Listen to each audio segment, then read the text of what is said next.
Hi everyone, welcome to module number 2. I am Teacher Fred and I am your teacher for today.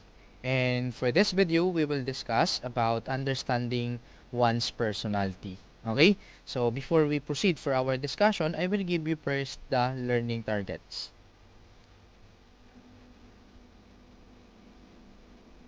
Next, we have the core values. And of course, we have the key concept map.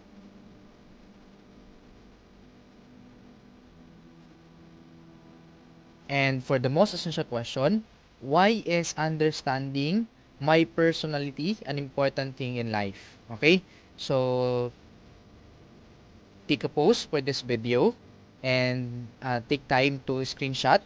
So because this most essential question, it will serve you as the exit ticket of this video. Okay, so you need to answer the question.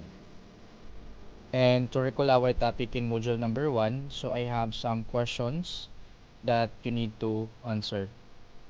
Okay, so we have 3 questions for identification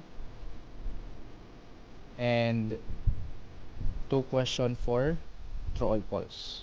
Okay, so answer this activity for only 2 minutes. Okay, so if you are done, so kindly check your answer with this answer scale.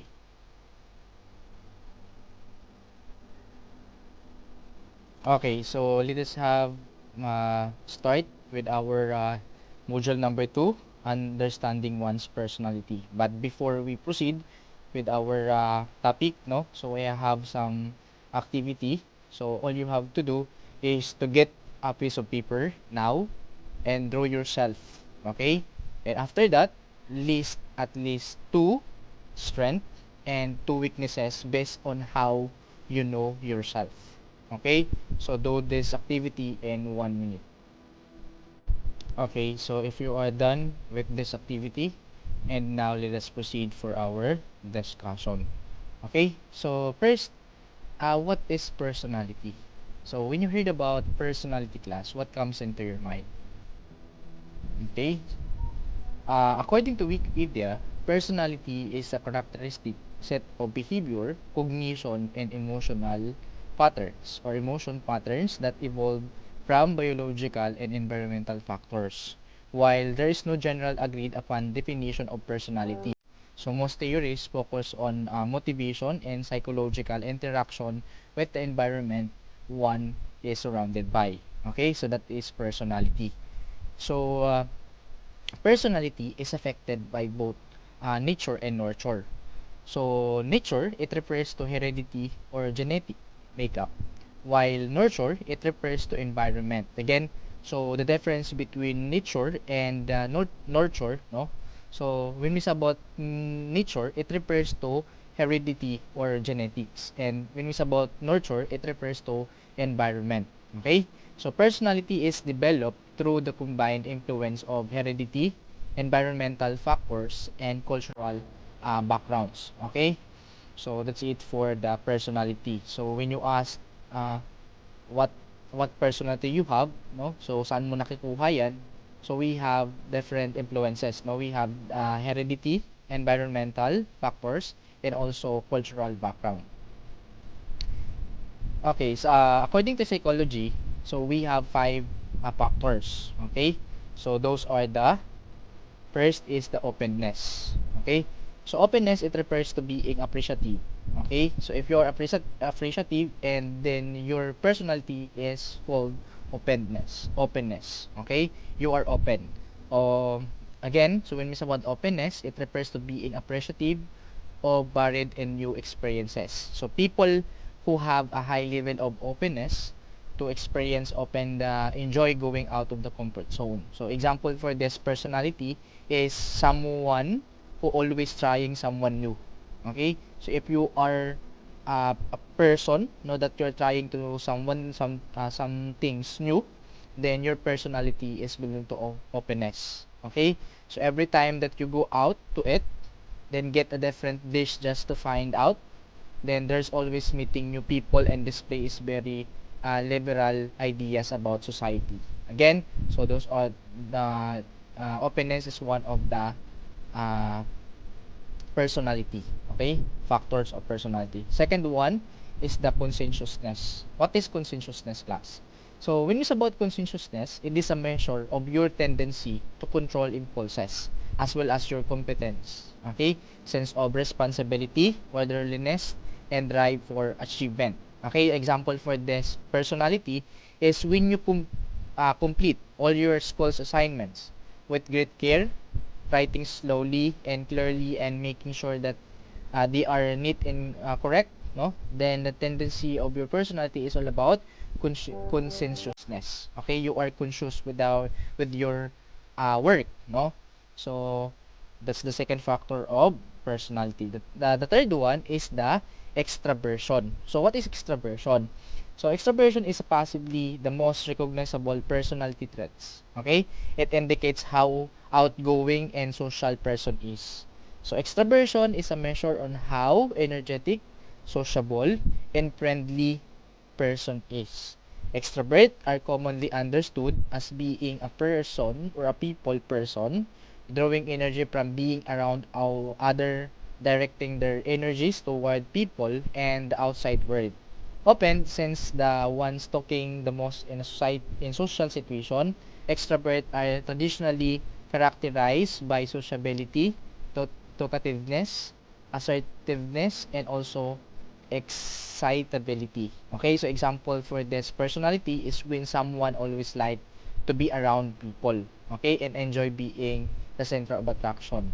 Okay, so if your personality is more about you are enjoy being the center of attention, of being center of attention, your personality is belong to extraversion.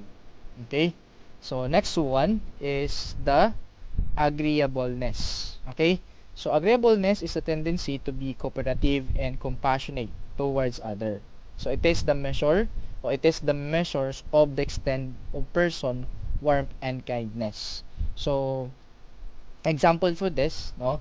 So agreeableness is such as the trust, the kindness, the affection, and other pro-social behavior. So three people who are high in agreeableness tend to be more cooperative, while those low in these traits tend to be more competitive and somewhat even manipulative. Okay, so that's the number 4 factor. Then the last one is the neuroticism. Okay, so what is neuroticism? So it refers to the tendency to be prone to psychological stress and experience unpleasant emotions easily. Also, uh, people who are high in neuroticism, no, worry about frequently and easily slip into anxiety and depression. So that is for neuroticism. Okay, so for the common neurotic traits, no? So the first bullet is an overall tendency toward negative emotion.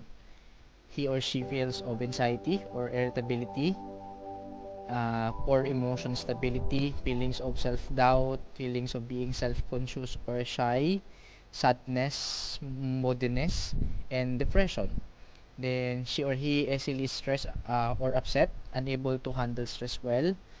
Then dramatic shift in how you are feeling.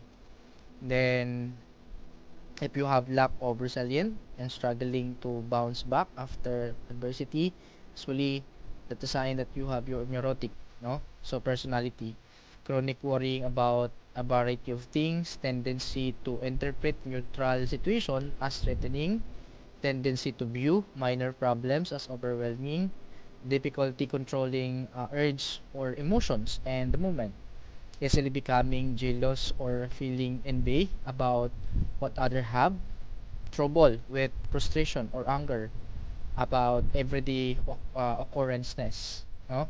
Occurrences.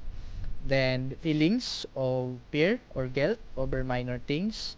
So those are the different traits, no? Common neurotic traits. Okay? So next one is how neuroticism affects relationship. Number one is annoying others. Perhaps the most obvious complaints of those who know people, no, who are high in neuroticism is that their behavior can become annoying to others who are in relationship with the person. For example, a neurotic person might do the following things that could grate on the nerves of those around them. Number one, have a tendency to complain. No? So, be critical of other people, constantly ask for reassurance. No? So, be overly dependent on other or ask for help instead of figuring things out for yourself. No? Be a drama queen or make mountains out of mold hills. Okay? So one of the things that affect the relationship, no? So annoying others. Number two is passing on worries. So if you are high in neuroticism and have a children, no, you might aberrantly, no, pass on your worrying behavior to your children to modeling it to them. For example, so if you tell your child that they can play at the park because they might fall and hurt themselves, they will learn that all situations are dangerous and that they need, no, to be watchful of the threats all the times. Okay, so that's the number one things that can affect the neuroticism, no, or the relationship. The third one is getting in conflict. Being high in neuroticism can also lead to conflict with others. Okay, for example, if you become enlarged, no, over minor mistake, such as if someone cuts you off while you are driving, then you might end up in a conflict with others. If minor problems send you over the edge, you might yell or become angry at the people you feel have caused you stress. No? Some people high in neuroticism might also accuse, okay, other people of doing things out of their own worry. For example, without any evidence, you might accuse your spouse of cheating, thus driving them away from you. Okay? Also, if you obsess over minor details and have trouble with perfectionism, okay, then you might not complete tasks that other people ask you to do, thereby creating tension and conflict. Okay, so that's it for getting a conflict. Then next one is a feeling unreliable. Okay, if you constantly fly off the handle, people will eventually learn that they can't rely on you to be stable. They will feel as though they can't count on you if you are going to panic at the sign of the smallest threat. In other words, if you low tolerance for stress means that anything, that little things can ruin your day. Okay? So people will decide that you are not the person to give the job promotion to, or the one that they want to spend their life with. Okay? Then the last one is feeling guilty.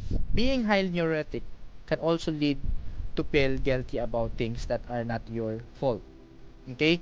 So if you apologize for everything little mistake or obsess about things that you have done long after it's necessary to worry about them, you may start to push people away. While you might feel as true this guilt is necessary or helpful, it's actually hurting your relationship. Okay? So that's it for feeling guilty. Okay, how to cope with neuroticism? Okay?